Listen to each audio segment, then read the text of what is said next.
Have you ever wondered why we love revenge stories so much? It's that guilty pleasure of watching the underdog rise up and get back at the ones who mocked him. Anyone who's ever been underestimated knows that feeling all too well. And when it comes to unlucky protagonists, there's one who takes it to a whole new level. Naofumi from the Rising of the Shield Hero. The guy literally gets summoned to save a world, and right off the bat, he's accused of a crime he didn't commit, loses everything, becomes an outcast, and to top it all off, his weapon is a shield. Basically, the least offensive weapon possible. But here's the twist. Instead of giving up or turning into a crybaby, Naofumi becomes one of the most fascinating figures in all isekai anime. He's not the nice guy hero who forgives everyone. He's bitter, calculating, and dead set on proving that everyone who doubted him was wrong. That blend of injustice, anger, and smart revenge is what makes the Rising of the Shield Hero stand out from the flood of generic isekais out there. The anime doesn't shy away from being dark. It dives into betrayal, prejudice, and the harsh consequences of being thrown to rock bottom. So today on the channel, The Rising of the Shield Hero, the isekai where revenge became strategy and made us root for the so-called bad guy.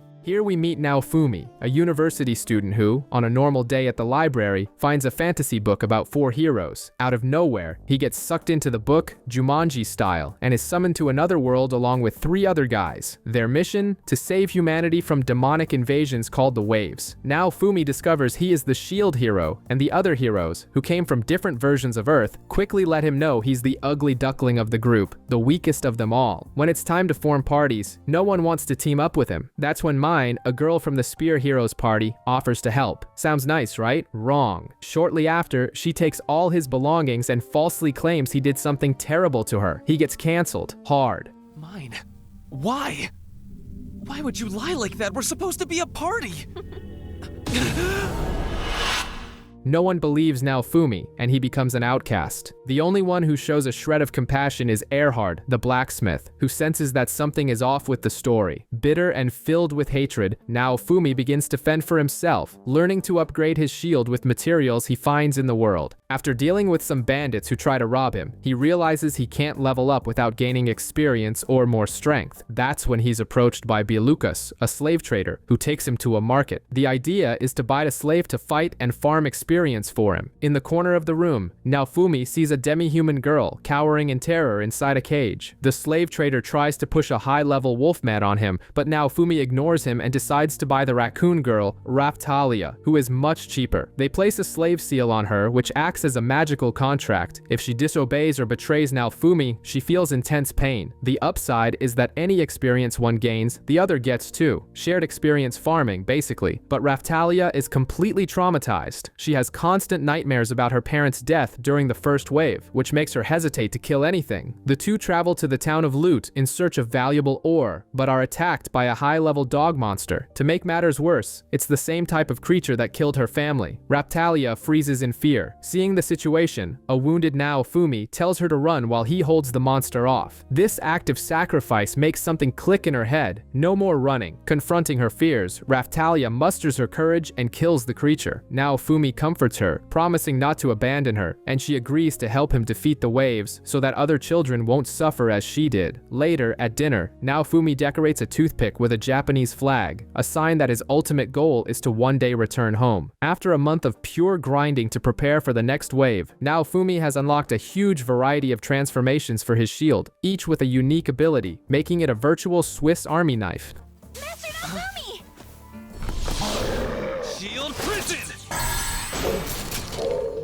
Meanwhile, Raphtalia has grown rapidly and now has the appearance of a young woman. To find out how much time is left until the next invasion, they head to the capital's cathedral to check the dragon hourglass. Unfortunately for Naofumi, they run into the other 3 heroes, who continue to look down on him and see him as dead weight. Raphtalia is confused by their animosity, but Naofumi refuses to tell her what happened. Shortly after, the wave begins. While the other heroes and their allies rush to defeat the main force, like a raid boss in World of Warcraft, Naofumi and Raphtalia go to the village of Loot to help evacuate the civilians. Some knights arrive to help, but initially ignore Naofumi's orders. However, when they realize he is genuinely trying to protect the villagers, a few decide to cooperate. The other knights bail to join the other heroes, who defeat the main boss and end the wave. After the battle, the villagers thank Naofumi for his help. The hourglass resets, and the countdown to the next wave begins again. After holding off the Wave of Catastrophe, the heroes are treated to a fancy dinner, which Naofumi is practically forced to attend. There, Mine gossips to Motoyasu that Raphtalia is a slave, which makes the ever-so-righteous spear hero challenge Naofumi to a duel for her freedom. Even though Naofumi refuses, King Altcray Melromark simply takes Raphtalia and forces the fight. And get this, even with Motoyasu's higher level, Naofumi is dominating the duel. He uses his shields brilliantly, proving that tactics are worth more than brute force. But as expected, Mine doesn't play fair and blatantly uses wind magic to knock Naofumi down. With this cheat, Motoyasu wins. To make matters worse, the king reveals that Mine is actually his daughter, Malti. It finally dawns on Naofumi the whole smear campaign against him was planned from the start. Raphtalia's slave seal is removed, and Naofumi's hatred explodes, unlocking a sinister power called the Curse series. But Raphtalia, instead of going with Motoyasu, slaps him across the face, calling him a false knight. She then throws it in his face that if he really wanted to free slaves, he would have already done so with those in his own party. Even Ren and Itsuki criticize Mine's interference, disgusted by the blatant cheating. Raphtalia returns to Naofumi's side, now appearing more mature, and reaffirms her loyalty, causing the curse to recede.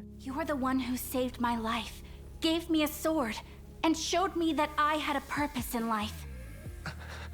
The next morning, she prepares a sandwich for Naofumi, and he can finally taste food again. With his trust renewed, he is now certain Raphtalia is his true ally. Meanwhile, in another land, Queen Morelia Q. Melromark learns about the duel incident at the castle. Back at Belukas's tent, Raphtalia requests a new slave seal as a vow of trust in Naofumi. He, in turn, decides to buy a gacha-style monster egg, which hatches to reveal a Filolio. He names her Filo, and the creature grows at an absurd speed, like a Tamagotchi on steroids, becoming an adult in just a few days. When they visit Loot Village, they run into Motoyasu and Mine, who declare that the village is now his domain by royal decree. Mine wants to impose exorbitant taxes, but Naofumi, knowing the people there are poor, tries to stop her. Then, envoys from the queen arrive with a message for Mine. The contents enrage her, and she challenges Naofumi to a race for control of the village. Naofumi enters the competition after Filo, out of nowhere, delivers a comical kick that sends Motoyasu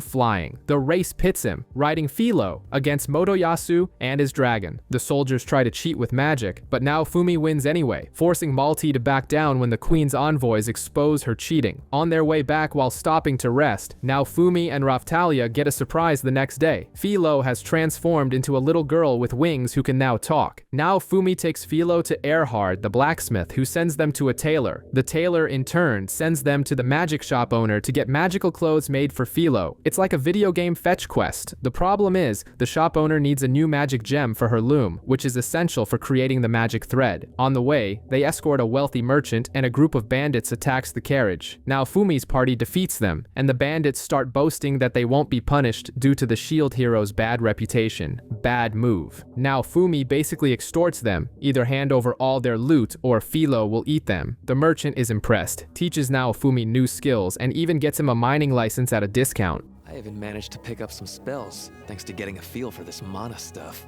And so I started a new business venture, crafting gemstones.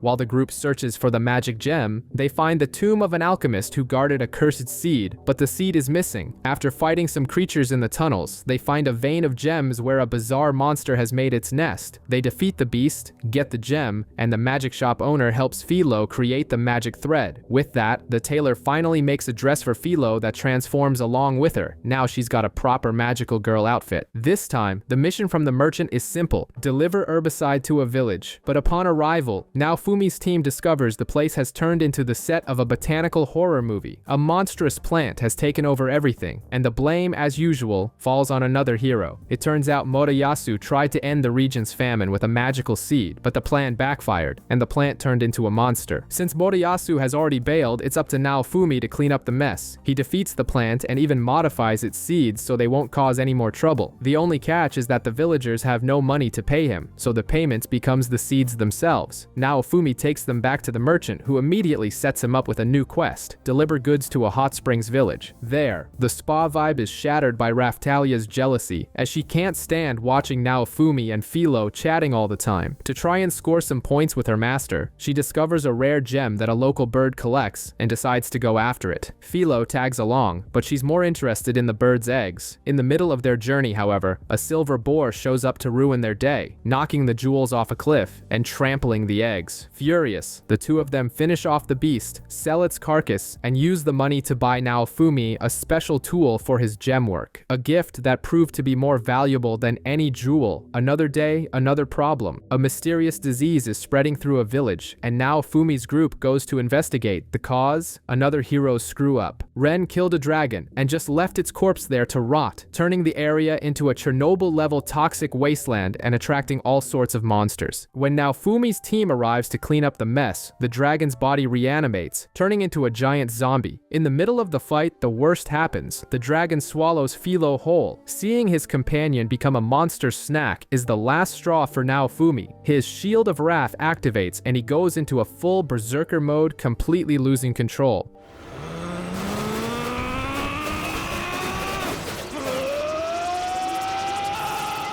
He becomes a wall of flames and hatred, repelling all attacks, but he's so blinded by rage, he doesn't even notice Raphtalia getting severely burned just trying to bring him back to his senses. Suddenly, to everyone's surprise, Filo rips her way out of the dragon's stomach, like she's bursting out of a macabre birthday cake. Apparently, she ate the crystal that was powering the beast. Back in the village, the bad news hits. Raphtalia's burns, caused by the cursed shield, can only be healed with high-quality holy water. The weight of guilt crushes Naofumi, who realizes his fury nearly destroyed his own team, and he vows to get stronger to truly protect them. With Raphtalia in urgent need of treatment, the group heads to the capital to find holy water. Along the way, they meet a little blue-haired girl named Melty, who has her own Philolials and becomes best friends with Filo in 5 minutes, joining them on their journey. Upon arriving in the capital, the two friends go for a walk while Naofumi and Raphtalia head straight to the church. There, the clerics try to rip off the hero, offering him shoddy holy water for an outrageous price, but the Pope himself appears, recognizes the shield hero, and cordially gives him the pure holy water for free. No sooner do they leave than they run into a furious Moroyasu. He saw Filo, and is now going on about freeing the slave, completely misunderstanding her relationship with Naofumi. With Mine egging him on, he attacks. The fight is only stopped when Melty arrives and gives a royal order for everyone to stand down. But Filo, who hasn't forgotten Moroyasu's insults, transforms and delivers a kick that sends him flying. Later, at Erhard's shop, Melty drops the bombshell. She's the second princess and heir to the throne, since her older sister, Malty, has a toxic personality. Naofumi listens, but after so much betrayal, he's jaded and makes it clear he doesn't trust anyone in the royal family. Back at the castle, Melty tries to have a serious talk with her mother, but she couldn't care less. Meanwhile, Naofumi gets a visit from folks from Loot Village, the town he saved. They're so grateful they want to join his party to fight in the next wave, but our shield hero, who's no fool, gives them a loyalty test. They have to gather 150 silver coins. It's like a quest to prove they're serious. You can gain my trust by buying this trinket right now. We understand.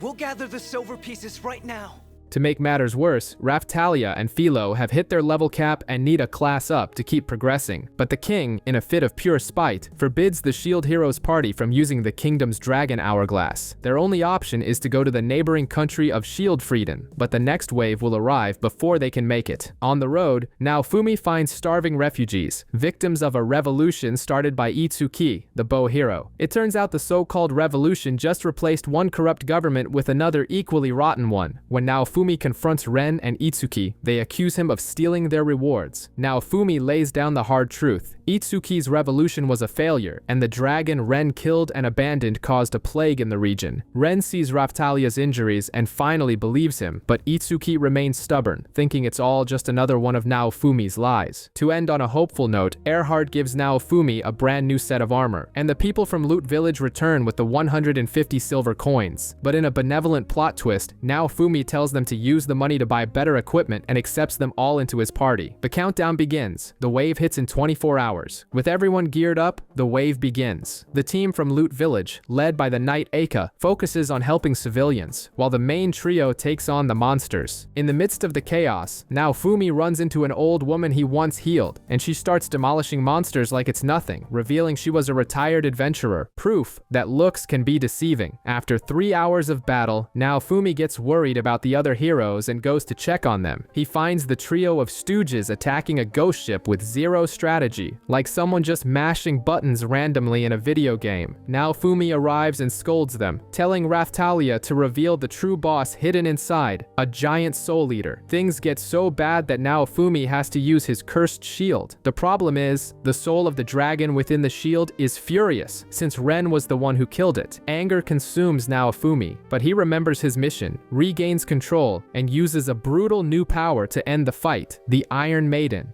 I cast the Iron Maiden!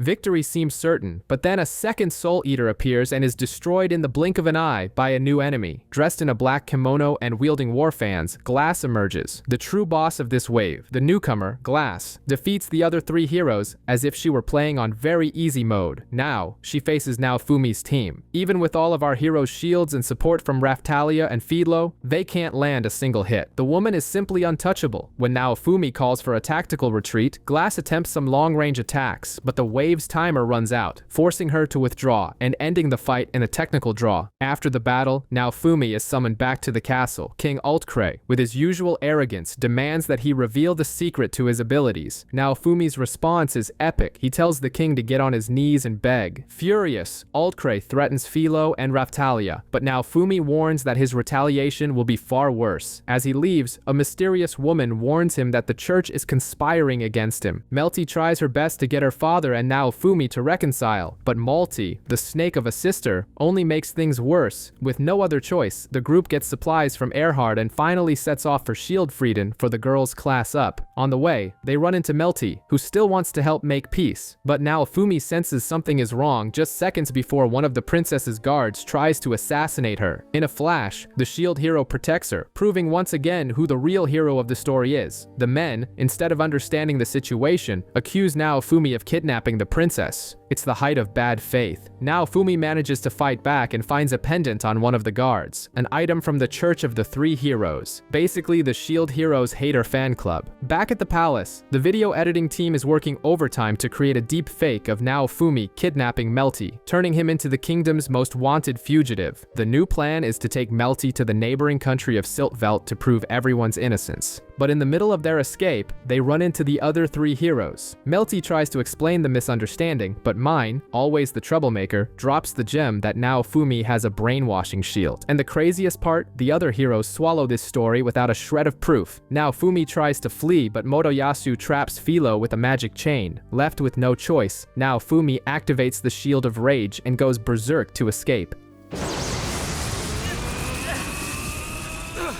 What's with the shield?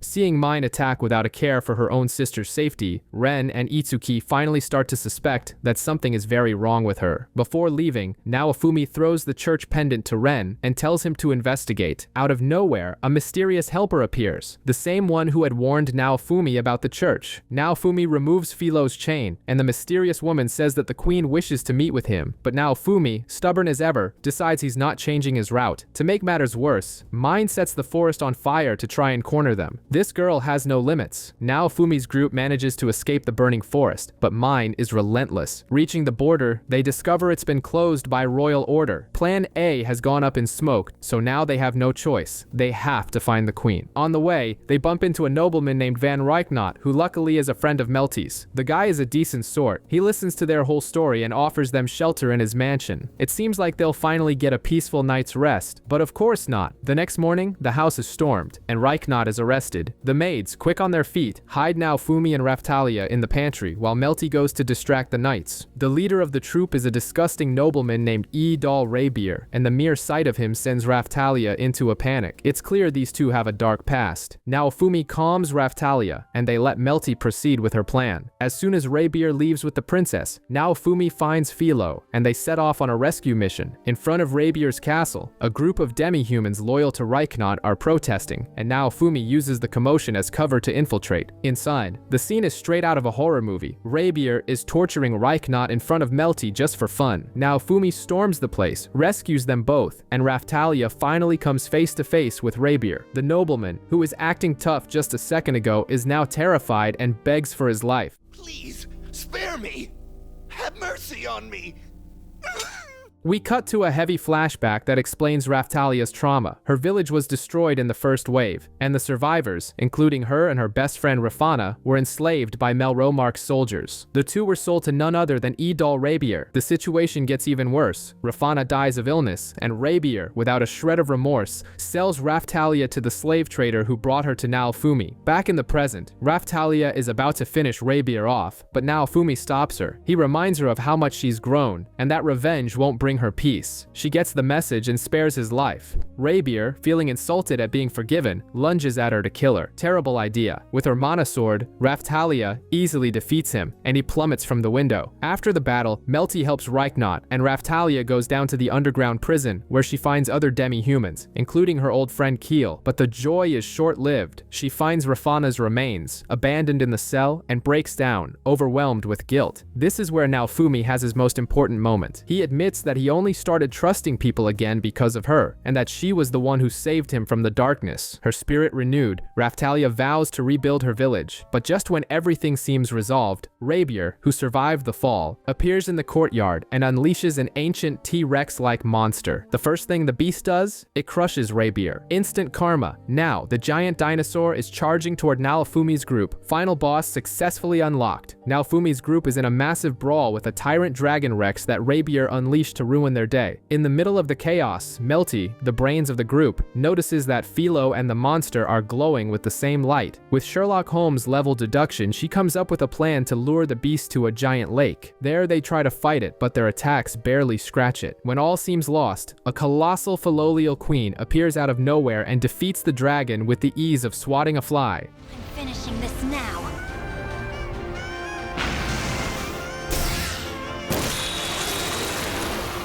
This queen then transforms into a human, introduces herself as Fitoria, and simply teleports everyone to a Filolial sanctuary in some distant ruins. A confused Naofumi asks what the hell Filo is, and Fitoria explains that her growth is special because she was raised by a hero. She gets furious when she learns the heroes are fighting among themselves and drops a bombshell. The waves of calamity are destroying the entire world, not just the kingdom of Melromark. Fitoria explains that she has been protecting the other nations alone to fulfill the last wish of the hero who raised her, but she knows her time is running out. She gives Naofumi an ultimatum. Either he makes peace with the other heroes, or she will have to kill them all so that 4 new ones can be summoned. Meanwhile, Ren and Itsuki, following Naofumi's tip, investigate the church and find a secret library, completely unaware that Melty is watching their every move, ready to stir up more trouble. The next morning, Fitoria wakes up and decides to use some rather extreme negotiation tactics. She takes Melty hostage to force Naofumi to reconcile with the other heroes. To test his resolve, she challenges Filo to a one-on-one duel, with both limited to their human forms. Filo gets beaten badly, but through sheer stubbornness, manages to break Fitoria's magical defense. Satisfied with the result, the queen names Filo her successor, which gives the little Filolial a nice stat boost. Afterward, Fitoria pulls a hacker move and forcibly unlocks a bunch of Filolial shields for Naofumi that he doesn't have the level to use yet. It's like getting a legendary item at the start of the game.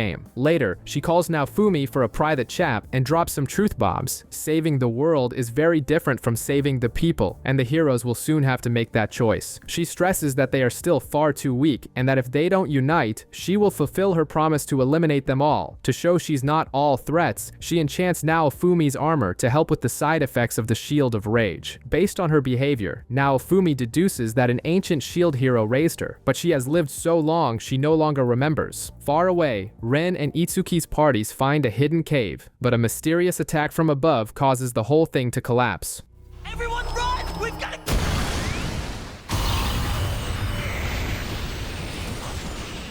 Victoria acts as a teleportation service and drops Naofumi and his group near one of the other heroes so he can start his reconciliation tour. They run into Moriyasu, and Naofumi tries to talk things out peacefully, but the spear hero refuses to listen, accusing Naofumi of killing Ren and Itsuki. To make things worse, Malty appears at his side, confirming that a church official found proof against Naofumi. The conversation devolves into an all-out battle between the two parties. Despite the massive level difference, Naofumi's team manages to win. Suddenly, Raphtalia has a spidey sense moment and yells that a massive danger is coming from above, and the girls convince Naofumi to use multiple shields to protect himself. Seconds later, a massive beam of light, like an energy cannon straight out of Dragon Ball, incinerates everything around them. The one behind the attack is none other than Pope Balmus and his followers. He reveals his master plan to kill the false heroes and the princesses to seize power and overthrow the monarchy, basically a religious coup d'etat. Without wasting time, the Pope draws a legendary replica weapon and prepares to attack both hero parties. Now things have gotten seriously ugly. The fight with the church is heating up, and Melty figures out that Pope Balmus's weapon is no small thing. It's an ancient replica of all 4 cardinal weapons, something that was supposed to be lost to time. Naofumi and Moriyasu try to attack, but the item's defense is like an impenetrable firewall, powered by hundreds of fanatic followers. Things look bleak until, out of nowhere, Ren and Itsuki show up to lend a hand. They explain they were rescued by the Queen's special forces, the Shadows, basically the royal ninjas. And there's more. Queen Mirelia herself is on her way with an army to set things right. While the other heroes are ready to strike an Avengers pose, Naofumi takes a step back. He's not in the mood for games and starts to air their dirty laundry right then and there. He calls them out on all their screw-ups, their lack of coordination, the consequences he had to clean up alone, and their complete ignorance about what it means to be a true hero. According to him, their incompetence was so profound that the church saw them as imposters and decided to stage a coup. In the middle of his lecture, the Pope takes advantage of the distraction and launches an attack, which Naofumi blocks like it's nothing. Free or not?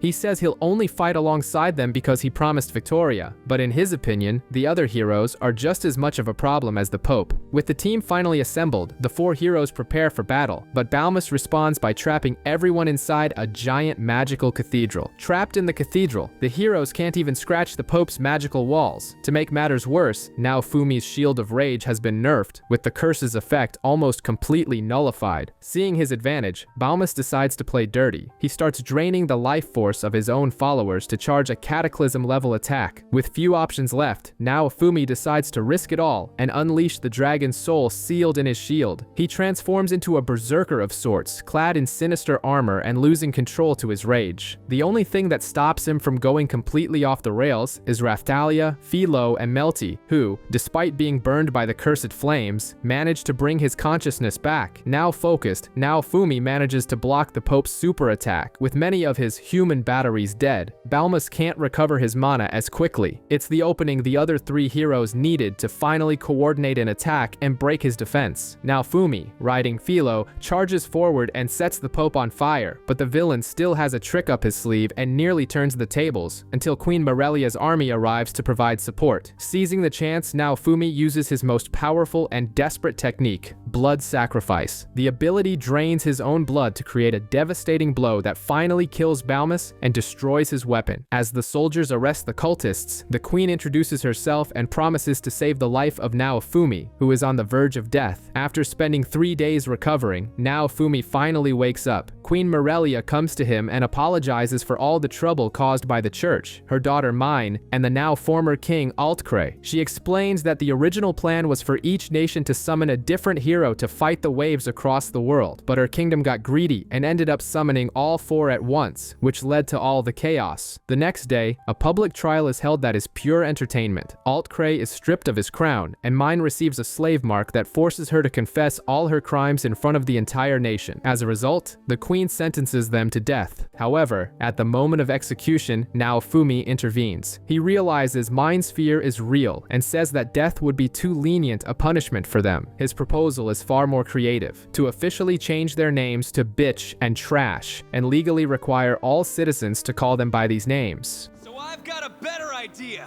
From now on, the king's name is Trash, and the first princess will be called Bitch! The queen loves the idea, finding public humiliation a much more fitting punishment. With that, she also abolishes the Church of the Three Heroes and restores the original religion that worshipped all four. After the drama, Naofumi's group bids farewell to Melty, and upon leaving the city, is hailed by the people. There, seeing the public support, Naofumi finally accepts his role as the shield hero. Naofumi's party heads to the Dragon Hourglass for their class up, like changing classes in an RPG, but the system glitches and won't let Raphtalia and Filo choose their new classes, likely due to their slave marks. The game simply forces classes on them: Sword for Raphtalia and Wind for Filo. They're pissed, of course, because they wanted to choose. Queen Morelia, who reveals herself to be a massive Filolio otaku, thinks Vittoria's blessing might be causing the interference. Later, a banquet is held and the four heroes have a private meeting. Meanwhile, Raphtalia gets into a fight with a drunk member of the Bow Heroes party, some guy named Mauld, who was insulting Naofumi. The argument escalates into a full-on brawl between the heroes' parties. In the midst of the chaos, Melty stops Mine from poisoning Raphtalia and Filo's food. That girl will never learn. At the meeting, the queen announces a special event, a trip to the Calmira archipelago, which is basically a double experience weekend, so everyone can level up before the next wave. To help, the heroes are supposed to share their weapon secrets, like a copy system. But as usual, they start arguing about the best way to farm experience. Naofumi gets fed up and leaves. The next day, he copies all the shields from the blacksmith Erhard and then visits Raphtalia's abandoned village to pay his respects at Rafana's grave. He even considers rebuilding the place one day. On his way back, he crosses paths with two random travelers. The following morning, as he boards the ship to the archipelago, guess what? The other heroes have taken all the good cabins, and now Fumi has to share a room with the very same pair of travelers, Lark Berg and Therese. Just his luck, right? Lark and Therese introduce themselves and think Naofumi's name is fake. After all, the shield hero's reputation is terrible. He's one evil scumbag.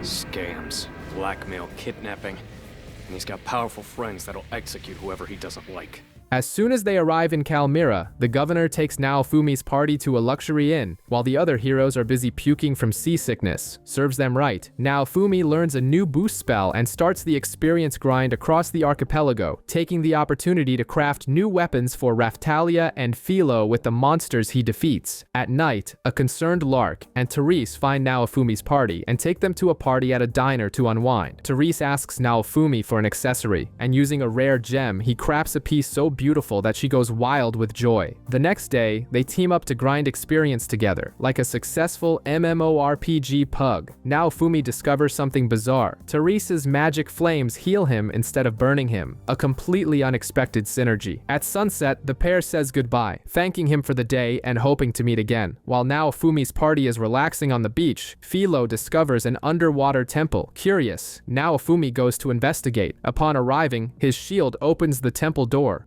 revealing another dragon hourglass. When he connects with it, he receives bombshell news. The next wave will happen right there in Calmira in less than 48 hours. The double experience weekend has just turned into a raid boss event. As soon as he finds out about the wave, Naofumi alerts Queen Morelia, who assembles a massive naval fleet. Lark and Therese also join the fleet to fight. While the navy handles the smaller monsters, the four cardinal heroes face the main boss, or rather, they try to, because they can't even scratch the beast. The ones who end up killing the monster are Lark and Therese, and just when you think they're the MVPs of the whole affair, plot twist! They attack the heroes. The revelation is shocking. They are from another world that is also being attacked by the waves, and to save their world, they need to kill the four cardinal heroes from this one. Lark defeats the other three stooges with the greatest of ease, while Therese holds off the entire fleet by herself. Only Naofumi's party is left to face the duo. The fight is intense. At first, Lark and Therese have the upper hand, even managing to almost break through Naofumi's defenses.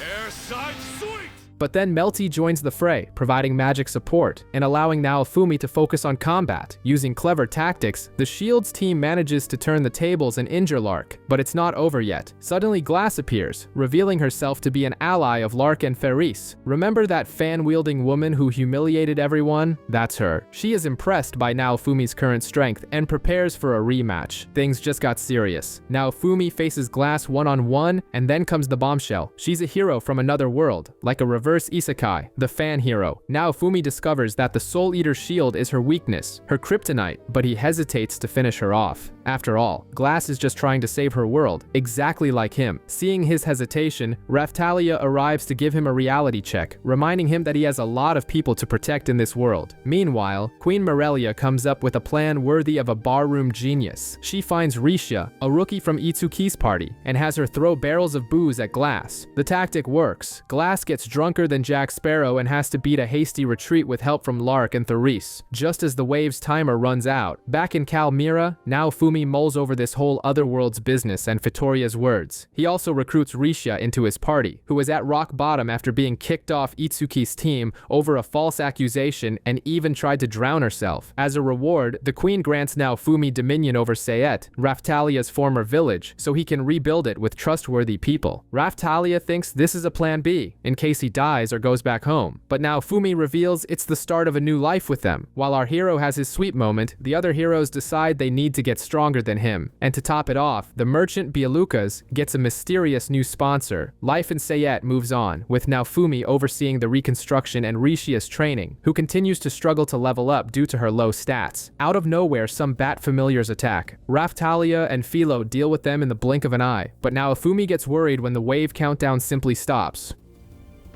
The countdown. What about it? It stopped. Shortly after, the heroes are summoned by Queen Morelia for an emergency meeting. The reason? A giant creature called the Spirit Tortoise has awakened and is destroying everything in its path. The other heroes, as usual, play dumb and bail, leaving the mess for Naofumi, who is the only one to accept the mission. Risha continues to feel worthless for not being good enough for Itsuki, so Raphtalia suggests she become Naofumi's slave to gain his party's experience bonus. The idea is bizarre, but she eventually agrees. On the way to the Spirit Tortoise Kingdom, Filo has a chat with Vittoria, who sends a message to Naofumi. Either the heroes work together or they're toast. Upon arriving, there's a rumor that the other three heroes were taken out by the tortoise, but Risha confirms it's fake news. More of the tortoise's familiars attack, forcing Naofumi to use his wrath shield to end the party. After the fight, a hooded woman appears and drops a bombshell. Please kill me and put an end to this. The hooded woman vanishes as quickly as she appeared. Soon after, Naofumi and the queen meet with generals from neighboring kingdoms to devise a plan against the Spirit Tortoise. They reveal that the 7-star heroes, a group with special weapons, have been summoned, but might not arrive in time. The situation is tense. Then, the mysterious woman returns and lays it all out. Her name is Hol Rai, and she is actually the familiar of the Spirit Tortoise itself. Basically, the monster's consciousness. Her original plan was to infiltrate society to gather souls and power up the tortoise to stop the waves for good. The problem is that someone hijacked its remote control, waking it up prematurely, and is now controlling it. Therefore, Hol Rai needs help to destroy her own body. The generals start arguing about who will lead the operation, an ego clash that would put any reality show to shame. Naofumi gets fed up with the nonsense and just walks out. Later, Raphtalia gives him a talking to, explaining that the generals are just worried about protecting their lands, just like him. She suggests he take the lead and create the plan himself, and so he does. If our plan is good enough, the generals will have nothing left to complain or argue about. The strategy is to disperse the armies to lure the tortoise, while Naofumi's group, along with Hol Rai and a swordswoman named Eclair, prepares for direct combat. It's showtime. The Spirit Tortoise, a kaiju-level monster, finally awakens, and the army prepares for what looks like a suicide mission. The plan is twofold. Eclair and the main force act as bait, while Naofumi, his crew, and Hol Rai deal with the tortoise's hatchlings that keep spawning. To boost everyone's morale, Naofumi even plants a shield hero flag on his carriage, like a medieval Captain America. Hol Rai proves her worth, using her powers to freeze the creatures, making it easier for Naofumi's team to move in for the kill. They manage to lure the giant tortoise into a canyon, but things go south fast. The army loses more than half its men trying to hold the beast back. Seeing the disaster, the commander of the Spirit Tortoise Kingdom decides to sacrifice himself, activating explosives that trap the creature in place. However, the tortoise isn't a fan of the idea and unleashes unleashes a devastating magic attack, wiping out the remaining soldiers. In the midst of the chaos, Naofumi yells for them to start Phase 2, a combined magic attack called Judgment, which blows a chunk out of the tortoise's neck. With its guard down, it's showtime. Naofumi, buffed by Holrai, along with Raphtalia and Filo, buffed by Rishia, charge straight into the open wound until the tortoise's head is severed. The group begins to mourn for Holrai, who should have disappeared with the monster's death, but she's still there. Plot twist: the tortoise isn't dead yet. Night falls, and Rishia takes the opportunity to tell her tragic backstory. She was taken by nobles to pay off her parents' debts until Itsuki, the bow hero, showed up and saved her, inspiring her to join his team. The next day, the whole crew climbs onto the spirit tortoise's back, a real Shadow of the Colossus vibe, to find a way to shut it down for good. Meanwhile, Holrai is having an identity crisis, feeling guilty for being the monster's familiar, but the soldiers thank her for saving their lives. Seeing Rishia looking down, Holrai herself plays coach and reminds her of her new role in the Shield Heroes team. Exploring the monster's back, they find the ruins of an entire city and a temple. Rishia, the nerd of the group, manages to read the inscriptions about the spirit tortoise. And that's not all. They find a text in Japanese left by a former hero, which Naofumi reads, that talks about the tortoise's seal. No way. Master Naofumi? It's Japanese.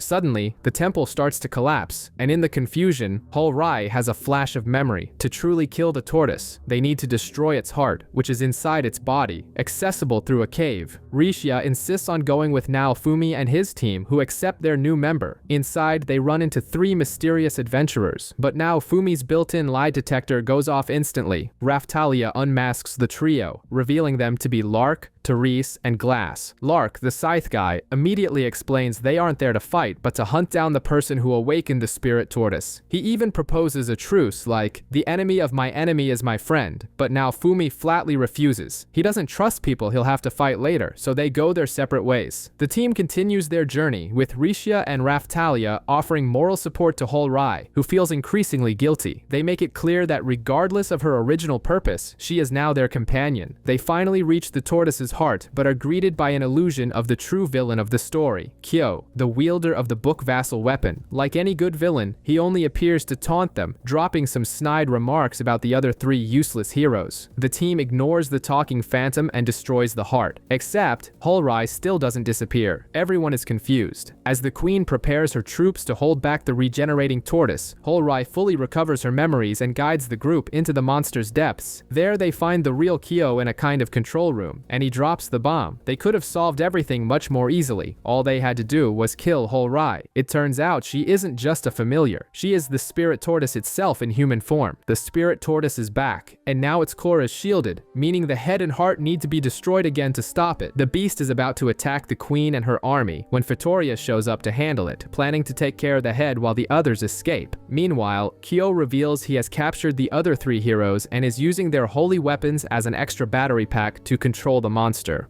Nice try, but not quite.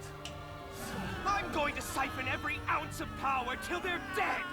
Lark and his team arrive and join Naofumi's party to fight Kyo, but he uses the tortoise's gravity magic to pin everyone to the ground like a giant magnet. He beats and humiliates Naofumi, calling him useless. But then comes the surprise. Rishia, who has a natural ability to master ki, manages to resist the gravity and go toe-to-toe with Kyo. Holrai then transfers the spirit tortoise's power to Naofumi, freeing everyone from Kyo's control. Holrai sends Lark's group and Filo to destroy the heart, while Rishia frees the heroes. The head and heart are destroyed simultaneously, but Kyo has a backup plan and protects the core with his soul magic. Naofumi tries to use the Wrath Shield, but discovers he no longer can because he lacks the necessary hatred. It seems our hero has matured. This, however, unlocks the Spirit Tortoise Heart Shield. Holrai forcibly uses it to destroy the core, killing the tortoise. Kyo manages to escape to his world with the remaining energy, and Holrai, in her final moments, grants Naofumi and his team the power to travel after the villain. She dies hoping to be reborn as their companion, while the Spirit Tortoise's remains bring bring life back to the devastated lands. Naofumi, Rishia, and a de-aged Raphtalia wake up in a jail cell, and to make matters worse, all their stats have been reset to level 1. It's like starting an RPG from scratch, but not by choice. After leaving the unlocked prison, they find themselves on a grim, inescapable island, and Naofumi can't even track Filo. The trio starts fighting low-level monsters to gain experience, but things get complicated when a kappa appears and proves too strong for Raphtalia and Rishia, gravely injuring Naofumi. They are saved by a girl named Kizuna, who introduces herself as one of the 4 cardinal heroes of her world, the hunting hero, summoned from Japan just like Naofumi. She tells them she's been trapped in the infinite labyrinth for years, and doesn't even know what the waves are. Naofumi is wary upon learning she's friends with Lark and Glass, but when she reveals that, as the hunting hero, she cannot harm people, he decides to trust her. Kizuna shows the group a flaw on the wall, something she and Naofumi both call a bug in the game. Taking advantage of the opening, Naofumi has a stroke of genius. He asks Kizuna to create a bioplant, which he uses to destroy the room and force the bug in the wall to open, allowing the 4 of them to enter. They all reappear outside, and Kizuna, emotional and in tears, thanks them for finally returning to her world after so long. With the next wave 10 days away, their options are limited. Kizuna suggests going to her country Sickle to seek help. However, since the journey is long and crosses many borders, she proposes a shortcut, using the Dragon Hourglass in the capital where they are, Mikakage, to teleport. While farming experience and money, Kizuna introduces Naofumi to this world's inhabitants, including the grass, demi-humans, the jewel people, and the spirits, who possess immense spiritual energy. Naofumi, with his nose for business, realizes his SP recovery items are extremely valuable to the spirits. He goes into full salesman mode and makes enough money for travel passes and new clothes. They hear about a guy experimenting on the hourglass to allow normal people to teleport, but, to everyone's surprise, it's not Kyo. Snow begins to fall, and Raphtalia suggests using the blizzard as cover to infiltrate the capital, except it's a trap, and they have to fight off the guards. They reach the hourglass and find the researcher Kazuki. Kizuna manages to activate the hourglass, but the teleportation doesn't affect Raphtalia. Kyo's voice echoes, mocking them all. He reveals he left Raphtalia with the group on purpose, just so he could kidnap her at this very moment. Raphtalia is left behind to fight Kazuki, while Naofumi is forcibly teleported away in complete despair. As soon as they arrive in Sickle, Naofumi goes into a full-blown rage, demanding that Kizuna send them back to rescue Raphtalia. There's just one problem. Teleportation to that location has been blocked. This only makes Naofumi even more pissed. Kizuna tries to introduce the people of Sickle, but they are wary of Naofumi being from another world, and she doesn't understand why. That's when we meet Ethnobalt, an elderly rabbit beast man like Vittoria, who is a master of tracking and also the wielder of the boat vassal weapon. To find Raphtalia, he uses a strand of her hair to create a shikigami for Naofumi. The result? An adorable creature that looks just like a tanuki. The small creature, along with Chris, Kizuna's shikigami, discovers that Raphtalia and Glass are in enemy territory under Kazuki's command. With Ethnobalt's help, they infiltrate the city, but what they find there is shocking. Filo has been captured and is being mistreated by a slave trader, forced to perform in shows. Seeing this triggers Naofumi's wrath shield again, but Rishia manages to calm him down so they can plan a nighttime rescue. The mission is a success, and they free Filo, who can't become a Philolial in this world, so she takes the form of a hummingbird. As a bonus, they teach the slave trader a lesson to extract information. After the reunion, Filo names the tanuki Ralph. Amidst all this, Kizuna discovers that the wielder of the mirror vassal weapon has gone missing. Suddenly, Naofumi freaks out when he sees Raphtalia's stats have completely vanished from his menu.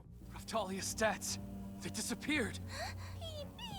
But why? I don't know.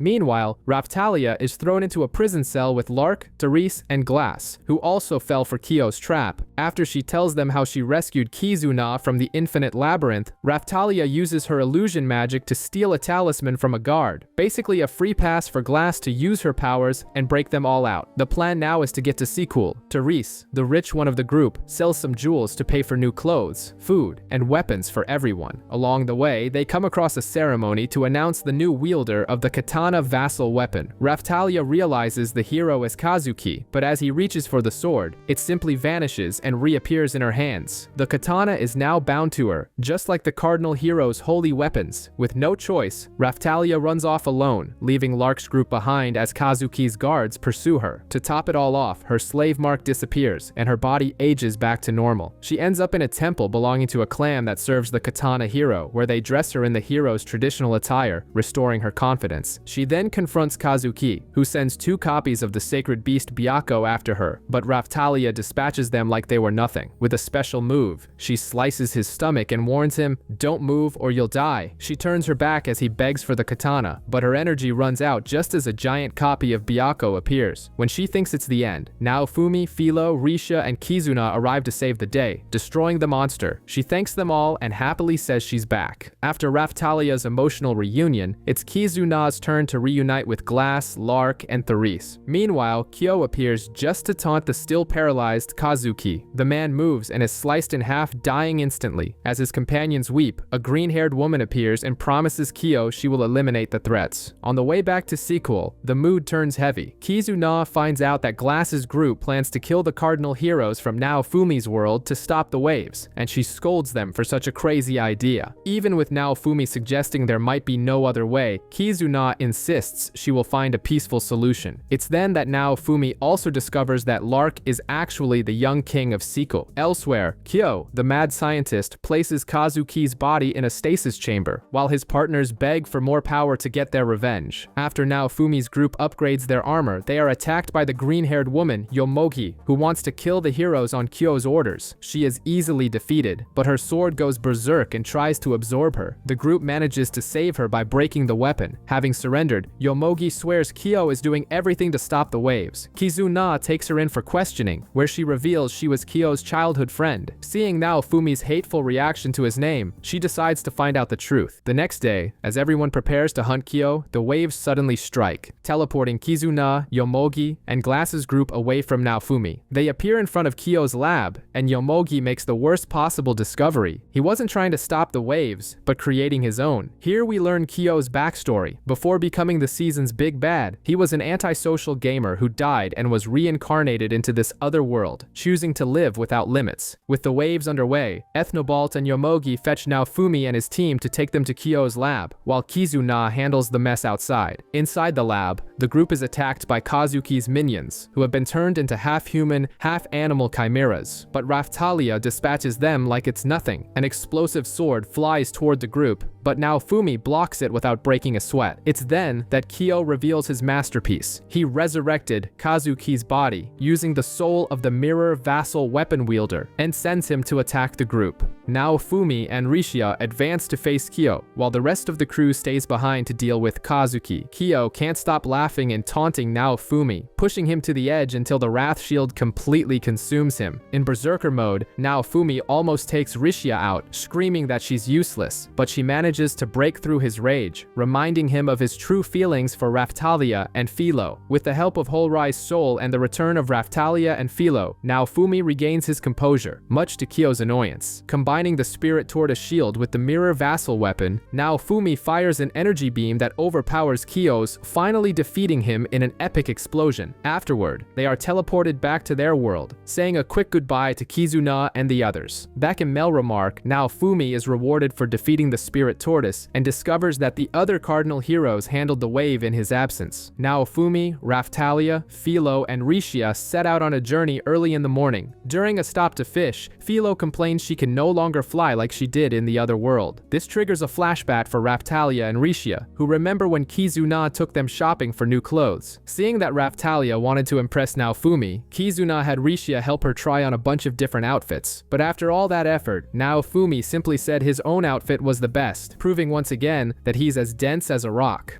Since mine has the highest defense stat here, I think it's obvious which one is the best.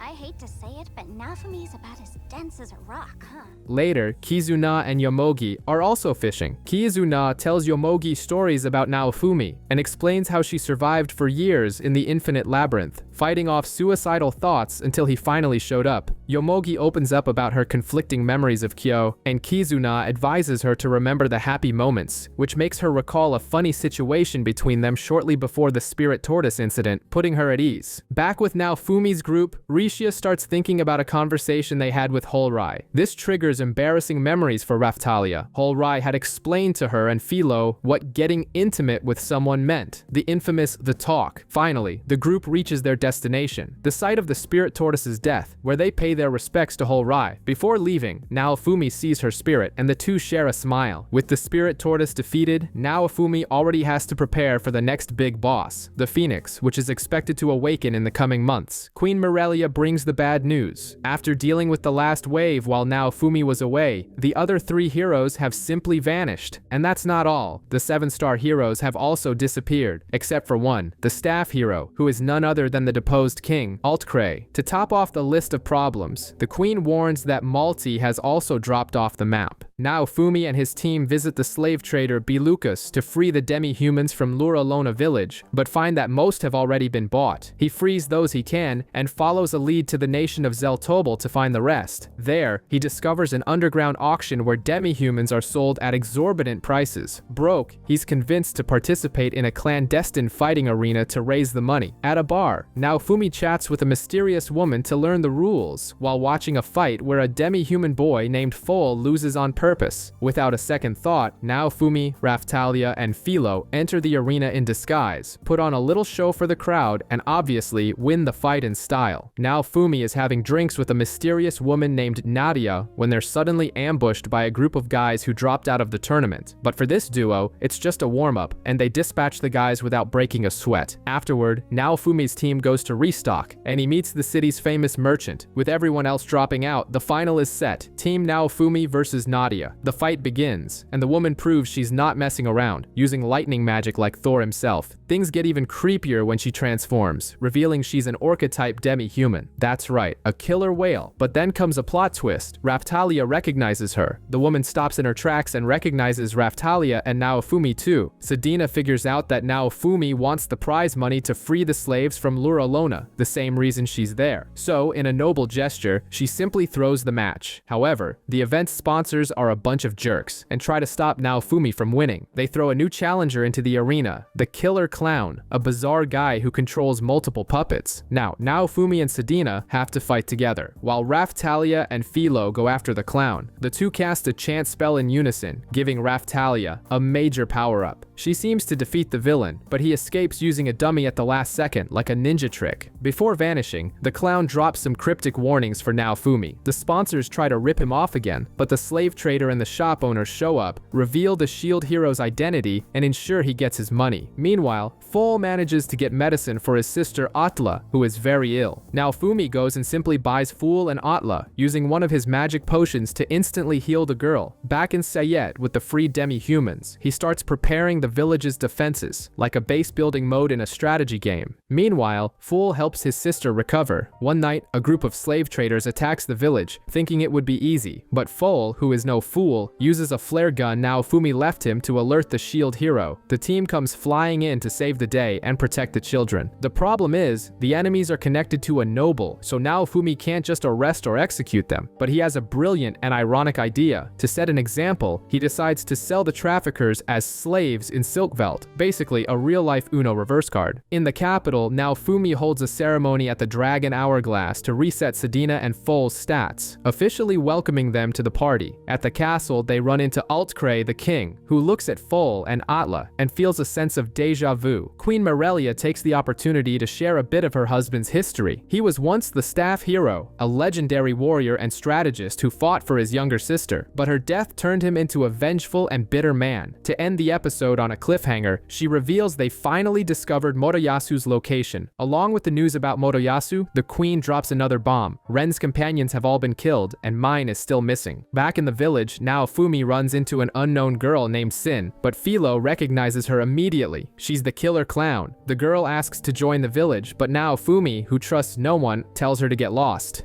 Please, just leave the village. But it was me who protected everyone from slave mercy. Don't care. I can't trust you. Naofumi, Raphtalia, and Filo head to town and find a completely down-in-the-dumps Motoyasu trying to talk to a former teammate, Elena. The spear hero runs off as soon as he sees Naofumi, so he goes to confront Elena. She bluntly tells him they abandoned Motoyasu because he was too weak to take on the spirit tortoise. In a nearby tavern, Naofumi finds Ren, who also lost his entire team to the tortoise. But unlike the others, he refuses to take responsibility and blames his companions for being weak. Naofumi tries to talk some sense into him, but everything goes down the drain with the triumphant arrival of Mine. Speak of the devil, she appears and activates her pro-level manipulator mode, convincing Ren that Naofumi is to blame for everything and even accusing Motoyasu of attacking her. To make matters worse, she reveals she has somehow managed to block the influence of her slave seal. Ren completely loses it, attacks Naofumi, and flees with Mine. Painfully rejected by her, Motoyasu has a complete breakdown, but then comes the most random scene. Seeing Filo dance snaps him out of his depression and turns him into an obsessed fan. He starts begging for Filo, so the group just knocks him out and leaves. After leaving Motoyasu behind, Naofumi and his crew are heading home when they are suddenly attacked by a group of surprisingly strong enemies. The fight is getting serious, but Sin appears at the last second to lend a hand and help defeat the guys, whose bodies simply vanish into thin air. Mysterious. Naofumi, who trusts others about as much as a cat trusts water, remains wary of Sin. To try and earn his trust, she comes clean. She's a vassal hero from a world that has already been wiped out, and the enemies they faced are connected to those responsible for its destruction. Now she wants to protect this world's heroes to prevent the same tragedy from happening again. Though still suspicious, Naofumi accepts her into the group and takes the kids who have reached level 40 to their class-up ceremony at the Dragon Hourglass. Meanwhile, elsewhere, King Altcray and Queen Morelia notice that Atla looks exactly like someone they know, planting a seed of doubt. Back at the village, Eclair reports that some bandits are causing trouble nearby. Naofumi, who never turns down a good fight, decides to hunt them with his party, including Keel, Fool, and Atla. He offers himself as bait, walking alone with Wrath, until he finds Motoyasu fighting a masked bandit. And when the mask falls, or rather, when Naofumi recognizes the fighting style, he realizes the bandit is none other than Ren. We finally learn why Ren went full Joker. In a flashback, we see his party get completely wiped out by the spirit tortoise, and all his video game knowledge proved useless. To make matters worse, he escaped with Mine, who obviously betrayed him and stole all his gear. On top of that, the townspeople blamed him for the tortoise's attack, and enemies from another world tried to kill him. This string of disasters made him snap, unlocking his curse series and turning him into an outlaw. Back in the present, Naofumi takes on Ren, who now wields his greed and gluttony abilities, shouting that he only wants to become the strongest. The rest of the group arrives, and Eclair, the fierce swordswoman, decides to settle things one-on-one. With her flawless technique against Ren's uncontrolled rage, she wins the fight. Soon after, the otherworldly assassins return, but Motoyasu, who has grown much stronger after following Naofumi's advice, effortlessly defeats them. Raphtalia then destroys their souls to ensure they don't come back. Eclair shakes some sense into Ren, telling him she'll help him find a true purpose. This makes Ren remember how he died in his past life, protecting a group of girls from a knife attack. It seems there's still a hero in there somewhere. With 2 months to go before the Phoenix makes its appearance, Naofumi continues to manage Luralona village. Ren is now part of the team and is training hard with Eclair on his path to redemption. The queen sends a woman named Raphtalia, a monster-rearing specialist who is exiled from her town for her rather crazy experiments, basically a Pokemon scientist. Soon after, a package arrives from Siltvelt containing a dragon egg. Windia, one of the demi-humans, insists that Naofumi raise it. The result? The shield hero is now a walking incubator, forced to carry the egg everywhere, much to his despair and everyone else's amusement. Meanwhile, Atla continues to sleep in Naofumi's bed every night, making Foal and Raphtalia green with envy. To complete the chaos, Sin creates a doll to better communicate with the group. Finally, the egg hatches, revealing a small red dragon, which Windia names Galleon. The two become best friends, but the little dragon seems more interested in playing with Naofumi. In a moment of distraction, it swallows the Dragon Emperor's core jewel. It's like taking a cosmic steroid. Galleon instantly grows and evolves, briefly attacks the group, and then flies off into the mountains, leaving everyone stunned. The episode kicks off with Filo falling ill. It turns out that due to her connection with the zombie dragon, she has also been afflicted by its curse. Atla manages to provide a temporary cure, like a magical painkiller, but Filo, stubborn as a mule, insists on joining the hunt for Galleon. The group nears the mountains, where the same villagers Naofumi saved before tell them that Galleon has settled in the dragon's den. During the climb, Windia reveals she can use magic while Ren enters full emo emo mode, lamenting that he killed the original dragon. They enter the cave and come face to face with the evolved Galleon, but Filo suddenly appears. The curse forced her to come here, and the result is predictable. She is swallowed by the dragon in the blink of an eye. The group launches a desperate attack and manages to bring the beast down. But just as they're about to deliver the final blow, Windia steps in front and drops a bombshell. The original dragon was her father. She begs it to return Galleon's body, and just when you think the drama is over, the dragon evolves again. Now, it's the Dragon Emperor from Kizuna's world, a final boss bent on destruction and revenge. The creature knocks out the entire party and lunges at Windia, forcing a weakened Naofumi to become a human shield to protect her. Naofumi barely survives.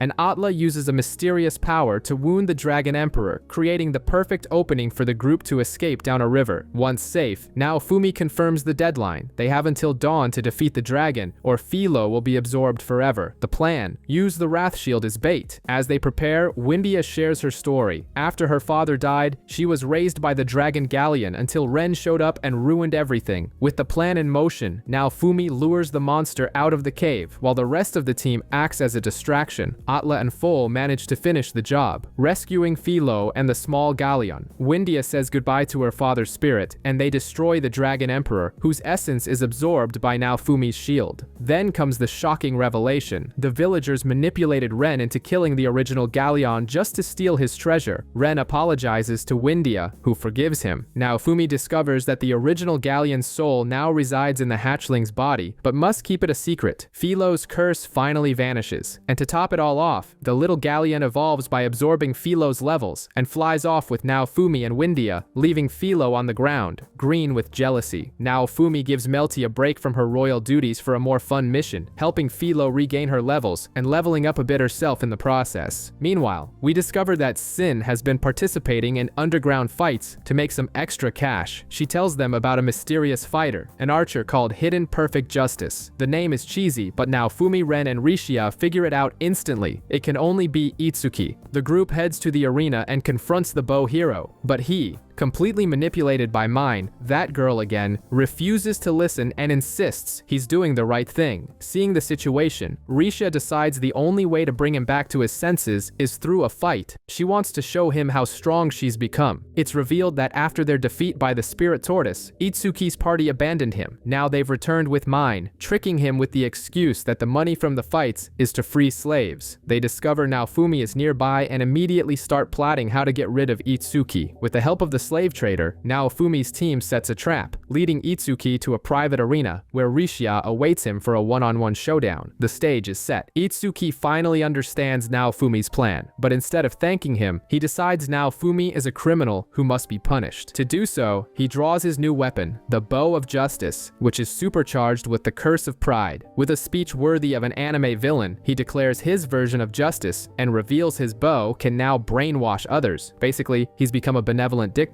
But then Rishia, no longer the timid girl she once was, steps up and confronts Itsuki, showing him that her training paid off. Seeing that he's losing the fight, Itsuki allows himself to be further corrupted by the curse, but when he tries to attack Rishia, a plot twist occurs. The bow's energy refuses to obey and transforms into a weapon in Rishia's own hand. Even his bow knows his justice is messed up. With her new weapon, Rishia defeats Itsuki in a flash. Knocked out, he has a flashback to his past life. He always wanted to be a hero but ended up in the lowest class of a prestigious school, which shattered his self-esteem. Desperate and refusing to accept defeat, he remembers Mine's words and runs to her, his last hope. Guess what? She and the rest of his party took all the money and fled, leaving him with a mountain of debt. It's the con of the century. Itsuki collapses from exhaustion and wakes up in Luralona, with Rishia taking care of him. The irony is just perfect. Naofumi and Raphtalia begin intensive training with Sedina and Galleon to learn how to use the power of the dragon veins. Think of it as connecting to a magic Wi-Fi to boost your stats. Sometime later, Erhard shows up with supplies, and among the items is a priestess outfit Naofumi ordered for Raphtalia. She barely puts on the new clothes when a group of assassins suddenly appears to attack, and these guys are tough, like video game bosses. Naofumi and Raphtalia use their new dragon vein powers to disorient the enemies, allowing the entire village to help beat them down. Realizing they're about to lose, the assassins resort to a kamikaze tactic and blow themselves up. After the dust settles, Sedina drops a bombshell. Raphtalia is a descendant of the royal family of Qtenlo, a highly isolated nation. Sedina was the bodyguard for her and her parents, who fled to Lurolona due to a conflict over the throne. That priestess outfit, it's basically a declaration that Raphtalia is in the running, and that's what triggered the assassins, and they won't stop until she's dead. Naofumi is furious. Raphtalia couldn't care less about the throne, but these guys won't leave her alone, so he decides to activate protective dad mode and settle the score at the source in Qtenlo, even if it means using force. With the Phoenix's awakening just 2 months away, there's no time to waste. He needs to complete this side quest as quickly as possible, and heads to Siltvelt to arrange transport for his party. That's the path that I, the shield hero, must follow. During the journey, he reunites with Melty and Filo, who look like they've just come back from an anime training arc. They explain that Vittoria found them, gave their stats a major upgrade, and left a message for Naofumi, one he decides to ignore for now. Upon arriving in Siltvelt, the reception is on par with a World Cup final. The people there practically worship the shield hero. Werner, a local representative, takes them to the palace, but instead of providing the ship, he starts stalling, insisting that Naofumi rest and attend a banquet. The excuse is that a hasty departure could cause political instability. Later, Jarlis, the representative of the Layo race, arrives in secret and offers a ship under the table, claiming Werner is intentionally withholding the vessel. Naofumi and his party, sensing something fishy, decide to play it cool and observe the situation, since they've basically been forced into a vacation. Stuck in Siltvelt, Naofumi is living a bureaucratic nightmare, with a schedule packed with ceremonies and meetings designed solely to delay his departure. While trying to take a stroll through the city, he's practically mobbed by a crazed fan club, just as the Queen of Melromark had warned would happen. During a banquet, things get more serious. Ethan, a former servant of Fool and Atlas family, shows up and drops a bombshell. He suspects Jarlis was involved in the death of the sibling's father. To make matters worse, Ethan confirms that Werner is holding the ship on purpose, just to gain popular support. Shortly after, Jarlis himself reaffirms his offer to arrange for the ship secretly. Days pass, and during a meal, Naofumi's spider sense tingles. The food is poisoned.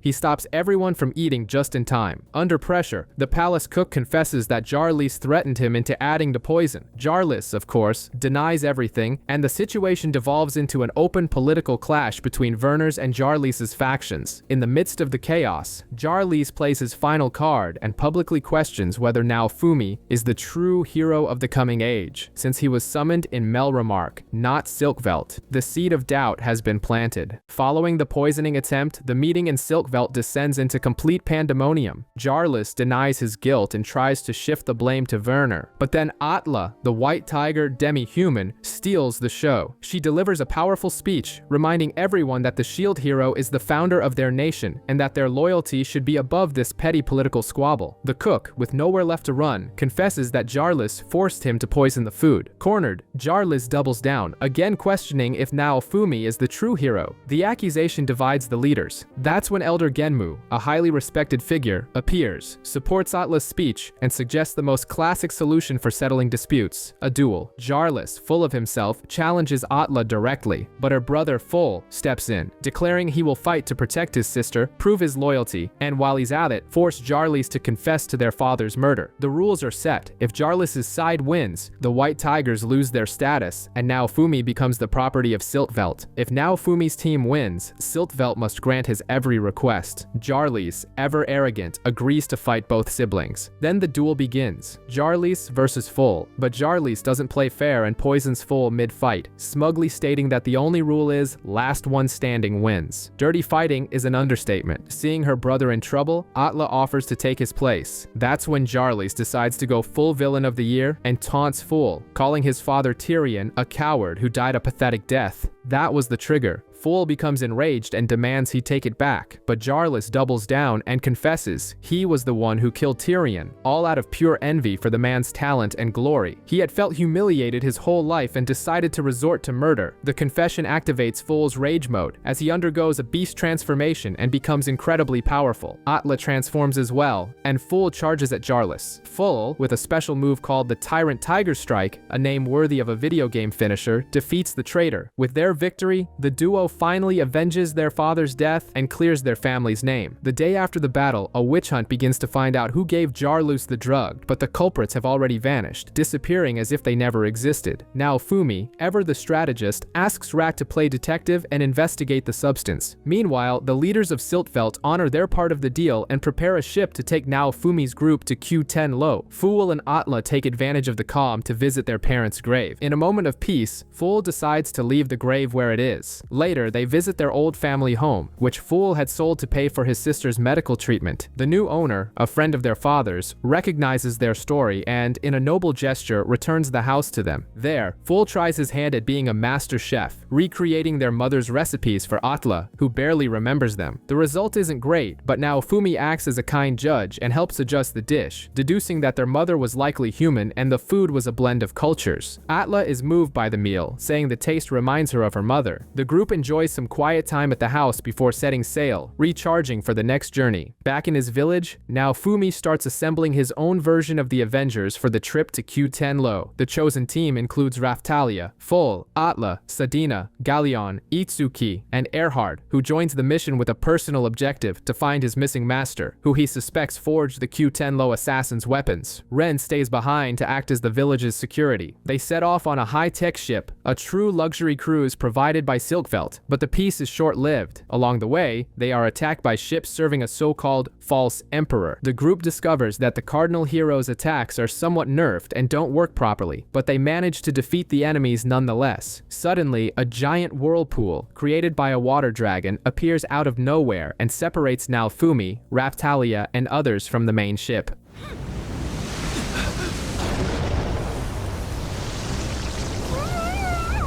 The dragon, acting like a mystical Uber, transports them directly to Q10 Lo and delivers a message. The tea is hot. The nation is supposed to be a peacemaker for the cardinal weapons, but the current emperor has seized control of the country's protective barrier and is using it for evil purposes. For their infiltration mission, the group even gets disguises, and to top it all off, they land in the very homeland of Raphtalia's parents. To reach the ship, the group needs to disable a barrier and the control switch is in a lighthouse. Simple, right? Not so much. They enter the country of Q10 Lo, a place with a bizarre rule. Killing any living being is forbidden, not even a mosquito. Naturally, a monster appears and attacks a child. Galleon doesn't hesitate, plays the hero, saves the kid, but ends up in trouble with the local morality police, who are furious that he broke the Emperor's law. The group discovers that the Emperor's laws are a disaster. Besides the no-killing rule, fishing is banned, and taxes are absurdly high. Basically, the people are starving. That's when Luminous and her father, Ralava, the town's mayor, appear. They have a plan worthy of a soap opera. They want Raphtalia to become the new empress to end this tyranny. Ralava explains that Raphtalia's father fled the country to avoid a deadly succession war, like an Asian Game of Thrones. Naofumi accepts the mission and immediately devises a strategy. Have Raphtalia wear her Miko outfit to inspire the people and start a revolution. First objective, take the lighthouse. During the battle, the enemies use something called a Sakura Emperor Stone to weaken the heroes, like kryptonite, but a blacksmith named Muramasa appears out of nowhere and gives Naofumi a brand new shield that nullifies the stone's effect. Perfect timing. With the shield's help, they defeat the guards, take the lighthouse, and Galleon disables the barrier. And to cap it all off, their friends from the ship are teleported in by someone named Saint. The gang's all back together. With the lighthouse secured, Naofumi's team is already planning their next move. Ralava warns them that for Raphtalia to be truly crowned, she must perform a ritual in the old capital. But of course, the government isn't going to let that happen. They simply unleash an 8-headed Hydra, a legendary monster that has caused chaos in the past. To make matters worse, the beast is upgraded with a Sakura Emperor Stone, which weakens the heroes. While everyone else panics, Naofumi sees the glass as half full. He thinks, if we defeat this monster, everyone will see how cruel the government is and will join our side. Marketing is everything, right? The fight against the Hydra begins. After a coordinated attack, they blow up the monster's body, but then a stronger purple version emerges. Hard mode activated. Galleon, who's like the group's encyclopedia, explains that this isn't its real body, and they need to find and destroy the monster's core. The Hydra seems to have a preferred target, Raphtalia, probably because she resembles the Emperor who sealed the monster the first time. It's a family thing. The group combines their powers, and together they finally defeat the Hydra. The creature's core turns into a cursed sword. The blacksmith Muramasa takes the sword to look after it, and Naofumi Naofumi, always thinking strategically, decides to spread the word. The revolutionary army saved the people from the government's monster. Raphtalia's image as a hero is growing stronger. The revolutionary army is marching toward the old capital, and the vibe is overwhelmingly positive. The presence of Filo, who resembles a legendary Filolio queen, and Raphtalia wearing local attire, causes the people to support their cause without a single fight. It's the power of charisma. Along the way, Naofumi stops by a smithy and runs into Muramasa again. With him is a lost woman named Zodia. The blacksmith explains that he needs the tools from his old forge in the capital to reforge the Hydra's cursed sword. The group ends up spending the night there with Muramasa, drinking and playing cards, a moment of peace amidst the war. During the night, Naofumi learns that Muramasa is a komai, but the biggest bombshell comes from Zodia. She reveals herself as the current water dragon Miko. Yes, the one from the enemy side. She opens up and tells a heavy story. Her clan is known as the Massacre Miko because they are forced to do the Emperor's dirty work, like leading armies and executing people. She says she hasn't had much choice in her life. The next day, as the army prepares to enter the capital, Zodia appears to speak with Naofumi again, but their chat is interrupted by a message from the enemy. Their commander, the water dragon Miko Naofumi met the night before, is proposing a meeting between the leaders of both sides to discuss terms before the battle. A serious talk before the big fight. Raphtalia goes to talk with the water dragon Miko, whose name is Sheldina, and surprise, she's representing the opposition. Sheldina arrives with a plea bargain style offer. If Raphtalia stops the rebellion and surrenders, no one will be punished, and she'll even get a position in the government. The other option is to just pack up and go back to Melremark, but Raphtalia immediately refuses, stating that she has seen the people suffering under the absurd taxes and won't stand by and do nothing. Seeing it's a no-go, Sheldina presents a counteroffer. The government forces will withdraw from the old capital, and in return, they'll have a temporary truce for Raphtalia to meet with Emperor Raphtalia in the future. Raphtalia agrees. Before leaving, Sheldina makes a secret request. If the rebels win, Raphtalia must take the crown from the current emperor. The deal works, the army leaves, and Raphtalia's supporters enter the city without a single scratch. Shortly after, a coronation ceremony is held in the sacred fields, and Raphtalia officially becomes the new empress of Q-Tenlo.